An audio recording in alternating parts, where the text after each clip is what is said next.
마음이 어려울 때 붙들어야 할 말씀이라는 제목으로 하나님 말씀 증거하도록 하겠습니다.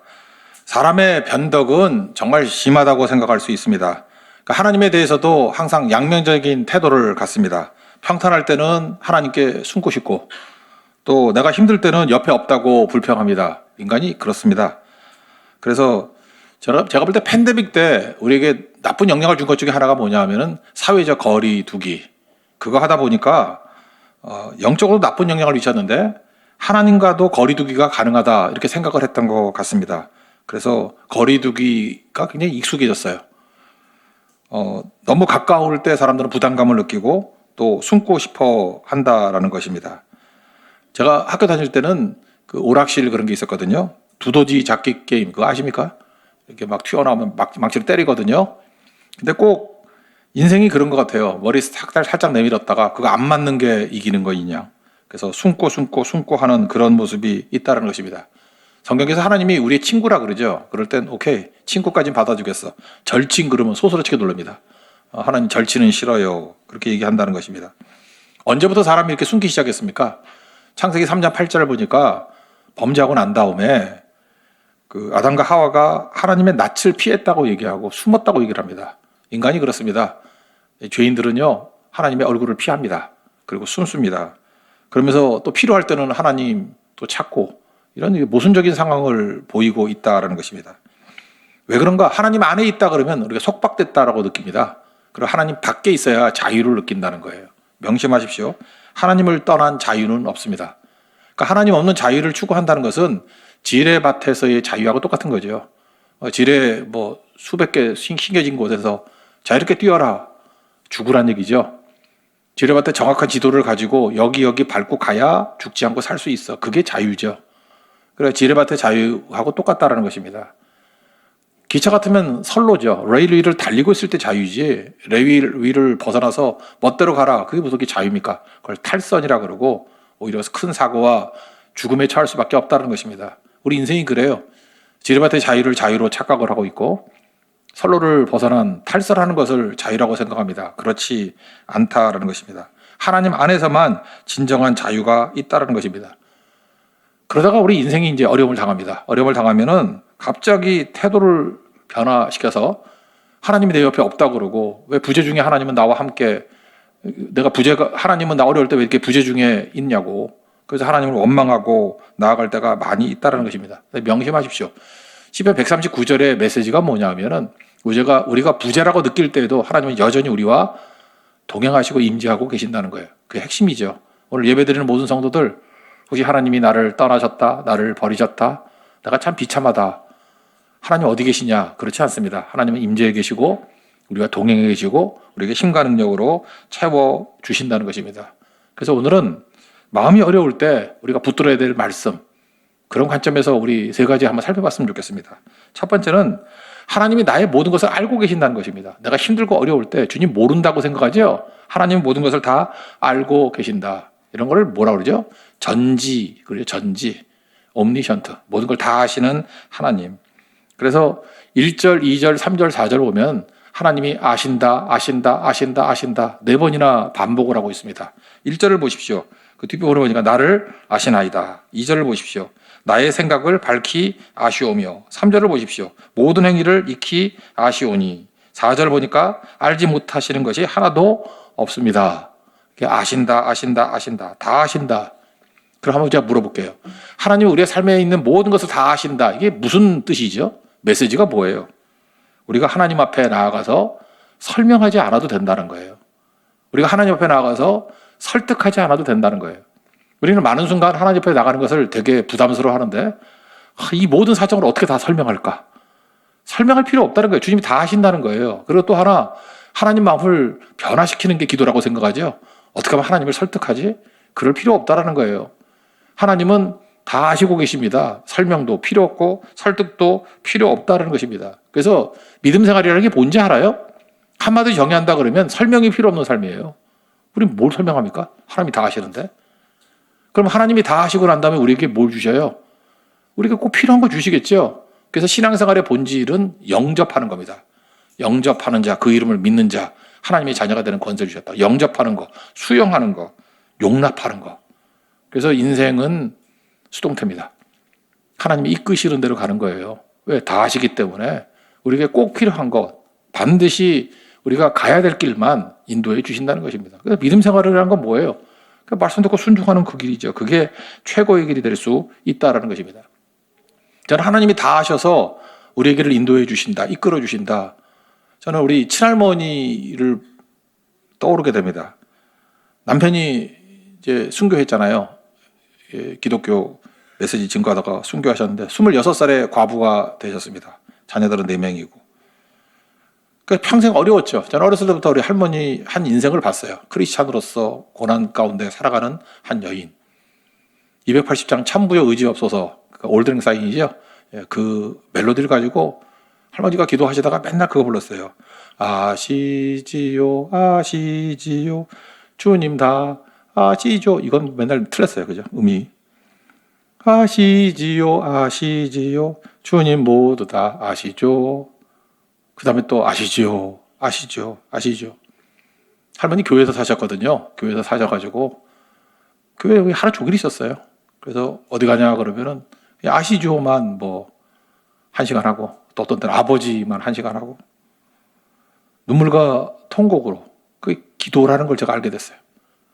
근데 하나님이 다 하신다는 확신이 오면 딱 끝이는 것 같아요. 그 다음에는 해야 될 일이 있잖아요.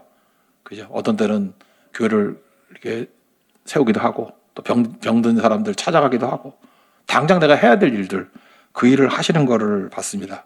왜? 하나님은 다 하시기 때문에 내게 당장 주신 일, 그 충성 다 하는 거죠. 합력하여 선을 이룬다는 것을 믿기 때문에 그렇다라는 것입니다. 이번 성탄절 메시지에도 동방 박사가 3가지 예물 드렸잖아요. 황금, 유향, 몰약. 황금이 뭐라 그랬어요? 왕이란 뜻이죠. 왕에게 황금 드린다. 왕이니까 우린 누굽니까? 그게 종들 아니에요. 황금을 드린다는 것은 뭐 물질 많이 드린다 그런 뜻이 아니라 우리의 순종을 드린다. 황금이라는 예물은 순종입니다. 아시죠, 아시죠. 주님께서 모든 뜻을 다 아시기 때문에 주님께서 내게 명령하신 거 철저히 순종하겠습니다. 누가 보든 안 보든 하나님 앞에서. 그게 우리가 마음이 어려울 때 꼭 해야 될 일이에요. 한 여인이 되게 어려웠습니다. 외롭고 힘들고 버티기 힘들 때마다 주님은 다 아신다는 거. 그래서 그 다음에 깨달은 게 그거죠.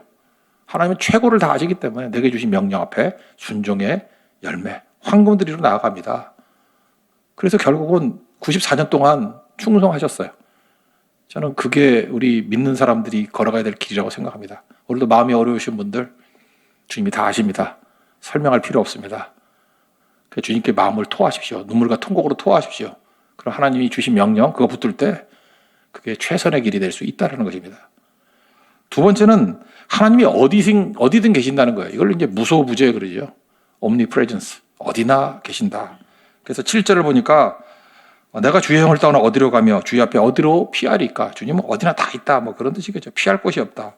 8, 9, 10절 보니까 하늘에도 계시고 뭐 스월에도 있고 새벽 날개를 치고 바다 끝에 갈지라도, 바다 끝이라는 건 땅 끝이거든요. 가장 외진 곳에 간다 할지라도 거기도 계시고, 10절 주의 손이 나를 인도하시고 주의 오른손이 나를 붙드십니다. 그러니까 주님은 어디나 계십니다. 이거를 외치고 있다는 것입니다. 우리가 많은 순간에 두려운 이유가 무엇입니까? 이거 내 자리다. 내가 있어야 될 곳이다. 이 내 터전이다. 그거 떠나가게 될 때 막 두려움이 생기잖아요. 근데 주님은 뭐라 그래요? 네가 그렇게 애착을 갖는 그 자리가 아니고 땅끝이라는 건 무엇입니까? 어떤 때는 내가 원하지 않는 땅끝이 어디예요? 바다끝이 어디예요? 뭐 감옥일 수도 있고, 어떤 사람은 질병의 나락으로 떨어진 뭐 병상일 수도 있고, 진짜 오지에 뚝 떨어지는 인생이 될 수도 있죠. 내가 원하지 않는 거. 근데 바다끝, 땅끝이라 할지라도 하나님이 거기 계신다라는 것입니다. 연예인들이 되게 힘들어하는 게 뭐냐면 연예인병이죠. 사람들이 나를 잊으면 어떡하나, 외면하면 어떡하나, 거절하면 어떡하나. 그 믿음이 없기 때문에 그런 거죠. 그래서 연예인들이 믿음 좋은 분들이 되게 많아요. 이유가 뭐냐? 그 마음에 갈등을 하다가 주님께서 내가 어떤 자리에 있든지 어떤 포지션에 있든지 나와 함께 하신다는 것을 깨닫게 됐을 때 비로소 절대 평안에 놓이게 되고 정말 엄청난 믿음으로 나아가게 되더라는 것입니다. 우리도 지금 반쯤 다 연예인병에 걸려 있지 않습니까? 내가 거절당하면 어떡하나, 외면당하면 어떡하나, 잊혀진 존재가 되면 어떡하나. 하나님은 어디에 있든지 여러분과 함께 계십니다. 여러분 사랑하시고 붙들어 주신다라는 거예요. 다윗이잖아요. 이 시편 여자가 다윗. 골리앗 물리친 영웅 아닙니까? 사울은 천천, 다윗은 만만. 대단한 그 박수 갈채 속에 등장하다가 하나님이 광야로 이끄시잖아요. 도망치다가 나중에는 원수 적국인 블레셋 땅까지 가서 미친 척 하다가 도망 나오지 않았습니까? 그러니까 바닥으로 떨어져도 이렇게 떨어질 수가 없는 거죠. 그때 다윗이 뭘 깨달았을까요? 내 의식 속에서 하나님이 안 계시는 거예요. 이거 나 돕는 거 아니잖아. 그런데도 깨닫게 되는 게 뭐예요? 하나님의 의식 속에는 다윗이 있어요. 항상 돌보시고 붙들어 주시고 하나님이 이끌어 주시는 거죠. 우리가 그거 잊지 말아야 된다는 것입니다. 그래서 여러분, 하나님이 여러분 인생을 이렇게 다양한 곳으로 이끌어가요. 센터로도 이끌어가지만 변방으로도 이끌어가고 북적북적한 곳으로 이끌어가지만 어떤 때 외로운 곳으로 이끌어간다고. 거기서도 하나님이 여러분과 함께 계신다는 거, 하나님이 나를 붙들고 계신다는 거, 그때부터 하나님께서 큰 인물로 사용하신다는 것입니다. 다윗이 이 과정이 필요했다고요. 여기서 깊은 믿음, 큰 믿음을 갖게 된다는 것입니다. 저는 하나님께서 나를 붙들어 주셨다는 확신, 이거 생각할 때 스티브 잡스 생각납니다. 스티브 잡스 다 아시죠? 그 친아버지와 친어머니는, 친아버지는 시리아 유학생이었습니다. 그래서 스티브 잡스 얼굴을 보면은 그 시리아 사람 얼굴이 좀 나타나요. 그죠? 시리아 냄새가 좀 나고. 그래서 이제 뭐 결혼하기 전에 애를 낳은 거죠. 그랬더니 여자 쪽이 이제 미국 여대생인데 약간 인종 차별이 있었는가 봐. 시리아 놈하고는 결혼하면 안 돼. 그래서 반대를 했답니다. 그래서 입양을 하게 되는데 이 친아버지와 친어머니가 조건이 있었다는 거예요. 이 아이만은 부모가 대학을 나와야 되고 꼭 대학 보내야 된다고. 그래서 조건에 맞는 사람이 누구였냐면 변호사였습니다. 어떤 변호사 가정에 입양이 될 뻔했는데 이 변호사가 뭐 착각을 한 거예요. 자기는 딸을 입양하려고 그랬는데 보니까 아들이야. 그래서 입양 하루 전날 취소를 해버리죠. 나는 아들은 싫다고. 그래서 공중에 붕 뜨게 됐습니다. 그래서 이 순위에 있는 사람 연락을 했더니 조건이 안 맞는 거예요. 둘 다 고졸이에요. 그죠? 고졸이라고. 그 아버지가 그 폴 잡스인데 고졸. 기계 엔지니어였거든요.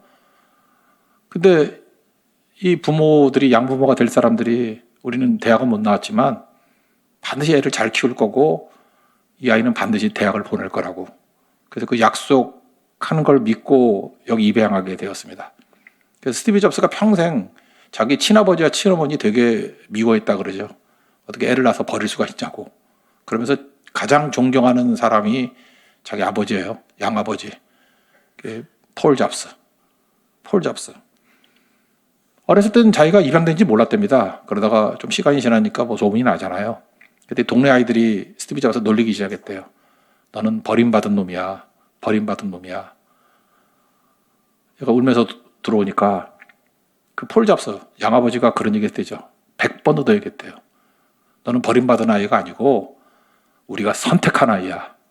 택함받은 아이야.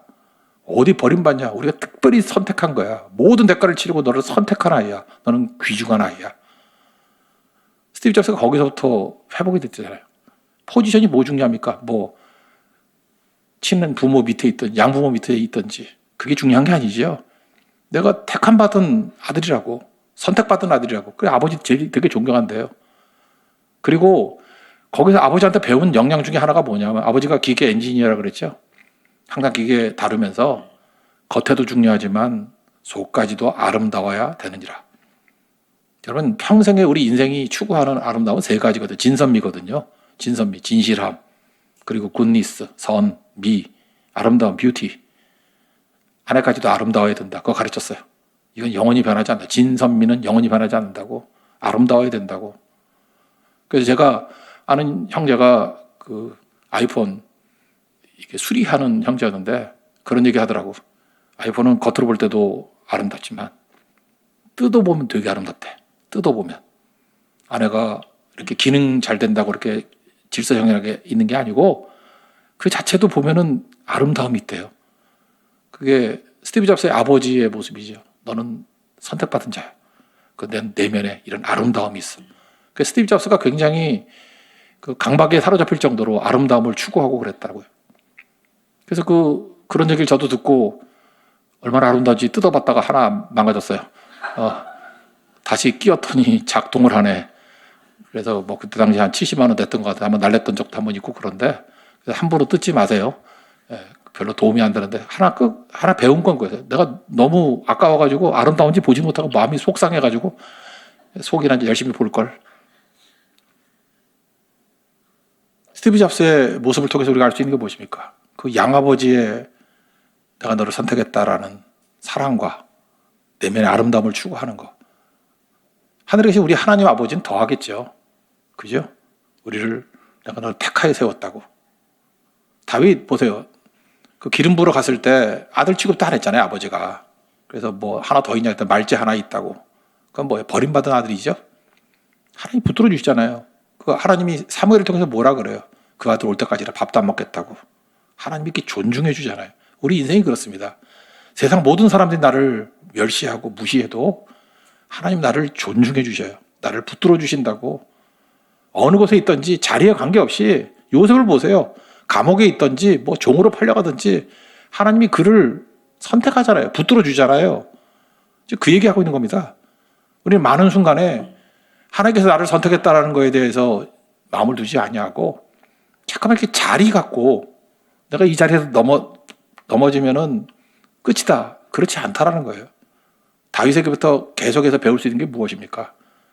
광야에 있던 적진에 있던 어느 곳에 있던 하나님이 그와 함께할 때 그는 최고의 인생이 될 수 있다라는 것입니다. 예수로 사는 인생, 그 마지막 부르면 저 마지막 가사가 너무 좋아요. 예수로 사는 인생 책임져 주시니 주께 맡기세요. 책임져 주시니 하나님께서 우리 책임져 주십니다. 주께 맡기네. 얼마든지 맡길 수 있는 거죠. 그게 우리입니다. 하나님께서는 우리를 여기 본문에 보면 계속해서 주목하고 계신다고 얘기를 해요. 쳐다보고 계신다고. 누굴 쳐다봅니까? 사랑하는 사람 쳐다보지 가치 없는 걸 쳐다보는 사람이 있어요. 쓰레기통 쳐다보는 거 봤습니까? 쓰레기를 왜 쳐다봐? 특별히 그 여러분 뭐 갖다 버리는 뭐죠? 음식물 쓰레기 그거 관찰하는 사람 있어요? 그 갖다 버리는 거지.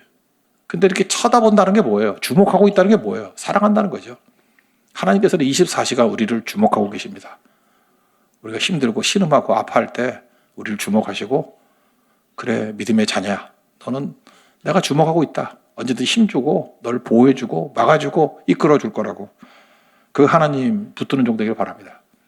제가 난초 키우는 분 뭐 비난이네. 얼마나 난초를 사랑하는지 그냥 내가 볼 때 하루에 한 5시간은 난초만 생각하는 것 같아. 그리고 뭐 혼자 그러더라고. 뭐 난 저한테 밤에 잘 때도 인사하고 자. 굿나잇 하고 또 자고 닦아주고.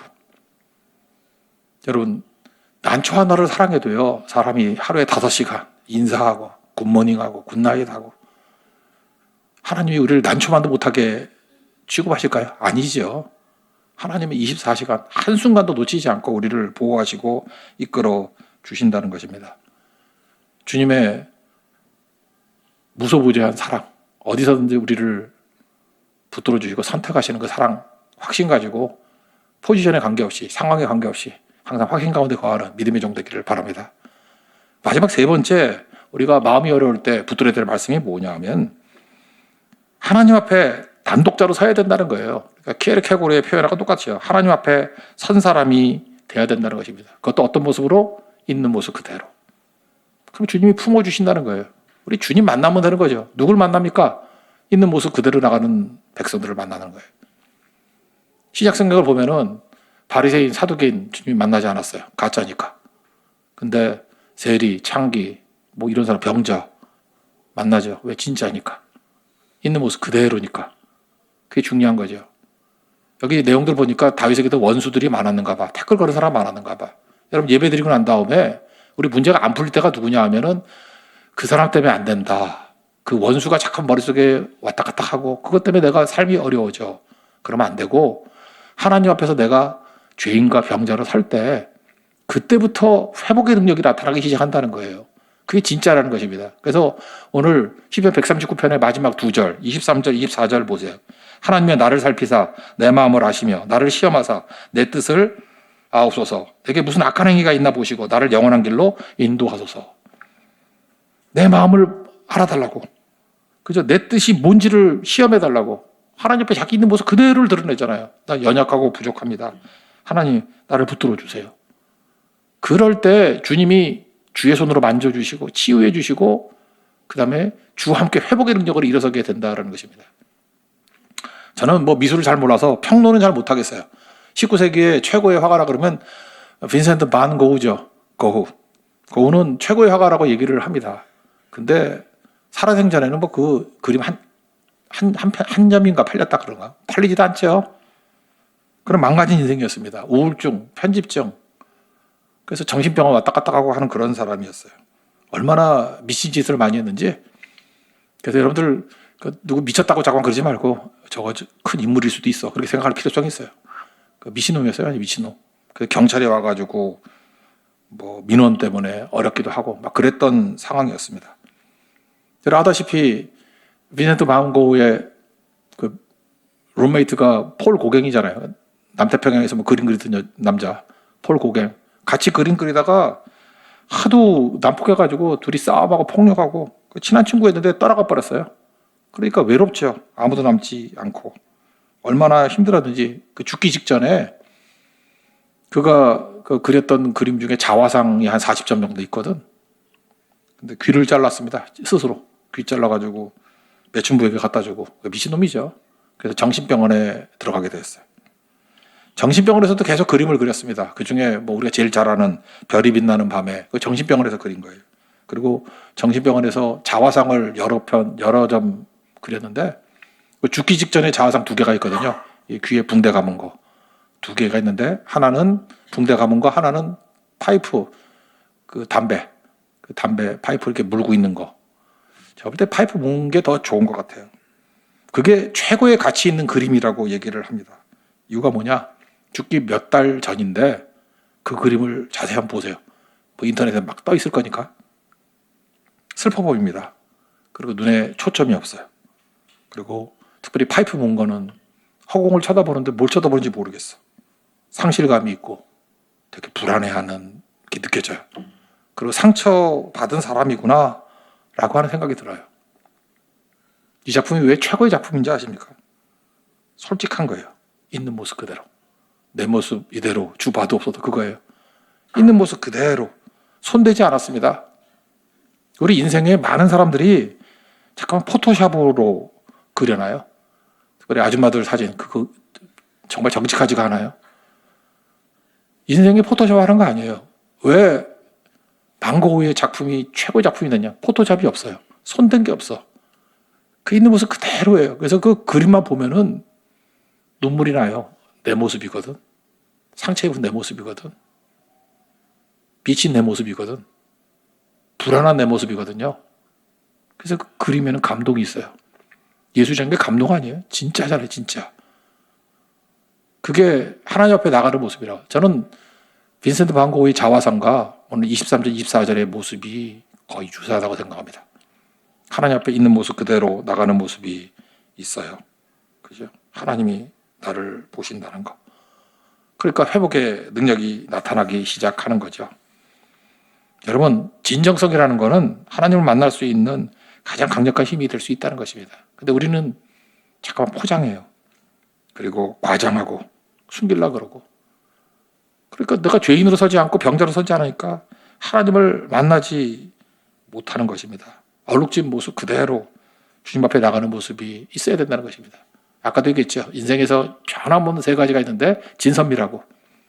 트루스, 진리, 굿니스, 선, 그 뷰티. 그 그림 설명한 책 중에 하나가 헨리 나우엔의 탕자의 귀환이라는 책이 있습니다. 그 렘브란트 그림 하나를 가지고 책을 썼어요. 근데 그 중에 제가 인상적인 건 그런 거더라고요. 일단 탕자는 망가진 인생이죠. 망가짐이 어떻게 아름다울 수 있겠습니까? 탕자의 모습이 뭐가 아름다워요, 거기에. 우리가 탕자 아니에요? 우리 모습이 뭐가 아름다워? 아무리 포장하고 치장해봐야 우리 인생이 뭐가 아름답냐고. 근데 누가 보면 15장에 나오는 탕자의 귀환, 그게 아름다운 이유는 무엇입니까? 아버지의 사랑, 아버지의 용서. 아버지가 품어주는 것을 아까도 얘기했잖아요. 용납하고 수용하는 거. 그게 아름다운 거죠. 그러니까 우리 인생의 아름다움은 이겁니다. 내가 망가진 모습을 그대로 인정하면서 주님 앞에 있는 모습 그대로 자화상으로 반 고흐 모습으로 나가는 거예요. 탕자 모습으로 나아가는 거예요. 그래서 우리가 아름다울 수 있는 것은 하나님의 용서 때문에 아름다운 거라고요. 그 극치가 뭐예요? 십자가 아니에요? 십자가 때문에 아름다운 거라고. 우리 인생같이 망치고 다 깨진 인생이었는데 우리 해결 못하는 세 가지 있잖아요. 죄 문제, 죽음 문제, 심판 문제. 우리 뭐 죄 공장 아니에요? 죄 공장. 그런데도 불구하고 예수님의 십자가 보혈로 말미암아 우리 죄를 씻어주셨다. 그래서 아름다워지는 거라고. 죄인이 돌아오니까 아름다워진 거 아니에요? 사울이 바울 돼서 아름다운 거 아니에요? 그게 변화된 거. 그리고 우린 죽음 이기지 못하잖아요. 근데 예수님의 십자가의 능력으로 말하면 영생이 우리에게 있다고. 이게 아름다운 거잖아요. 십자가 없이 우리 인생에 무슨 아름다움이 있습니까? 그래서 이렇게 생각하면 됩니다. 내 인생이 깨지고 망쳤습니다. 나는 이제 아무것도 아닌 인생이에요. 나 미친놈이에요. 귀 자르고 정신병원에 입원할 정도로 망가진 인생입니다. 근데 그때 십자가의 사랑, 십자가의 용서, 하나님의 은혜 그거 붙들면 우리 인생이 다 아름다워질 수 있다는 거예요. 그래서 그 책엔 이렇게 얘기를 합니다. 망가짐 자체가 아름다운 게 아니라 하나님의 은혜가 임해서 탕자가 아버지가 목걸이 걸어주니까 그걸 즐기고 반지 끼워주니까 그걸 끼고 송아지 잡아주니까 맛있게 먹고 감사하고 은혜 안에서 누리는 모습, 그게 아름다움이라는 것입니다. 우리 안에 아름다움이 없습니다. 우리에게는 하나님의 사랑을 영접할 때의 아름다움밖에 없어요. 수용할 때의 아름다움밖에 없어요.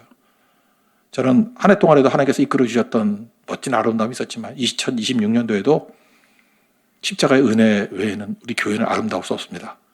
아름다운 교회가 되는 축복이 임하기를 바랍니다. 오늘 마음이 힘들고 아프고 어려운 분들 많이 계시죠? 오늘 그때 붙들 말씀 딱 하나입니다. 하나님은 우리의 모든 것 다 알고 계신다는 거예요. 믿습니까? 다 알고 계셔요. 우리가 하는 건 뭐죠? 하나님 가장 최선의 것을 알고 계시기 때문에 이제 내게 주신 명령대로 설명하지 말고 순종하고 나아가면 최고의 인생이 될 수 있다는 것입니다. 주님은 어디든 계십니다. 너무 자리에 연연해 마십시오. 위치에 연연해 마십시오. 승지 못했다고 연연하지 말고 뭐 취업 못했다고 입학 못했다고 어느 곳에 있든지 하나님 우리 사랑하십니다. 버림받은 종 아닙니다. 하나님께서 필요한 과정을 지금 연단의 과정으로 이끌어 가신다는 거예요. 곧 왕으로 삼아주십니다. 이끌어 주십니다. 꼭 붙으십시오. 하나님 어느 곳에 있든지 우리를 택하신 분이라는 거. 결코 하나님의 눈에 주목하심이 사라지지 않는다는 거. 그거 붙들면 늘 승리하는 종이 될 것입니다. 그리고 무엇보다도 우리의 아름다움은 있는 모습 그대로입니다. 빈센트 반 고흐. 자화상이 왜 아름다운지 아십니까? 죄인의 모습 그대로, 병자의 모습 그대로. 그럴 때 하나님의 사랑의 임재가 있을 때 그게 아름다워지는 거예요. 우리가 제일 하기 힘들어하는 게 뭐냐 하면 있는 모습 그대로 사는 겁니다. 있는 모습 그대로 쓸 때 하나님께 맡길 때 주님이 책임져 주십니다. 주님께 맡기는 인생 되는 축복이 임하기를 기원합니다. 자리에서 일어나겠습니다. 예수로 사는 인생 찬양하겠습니다.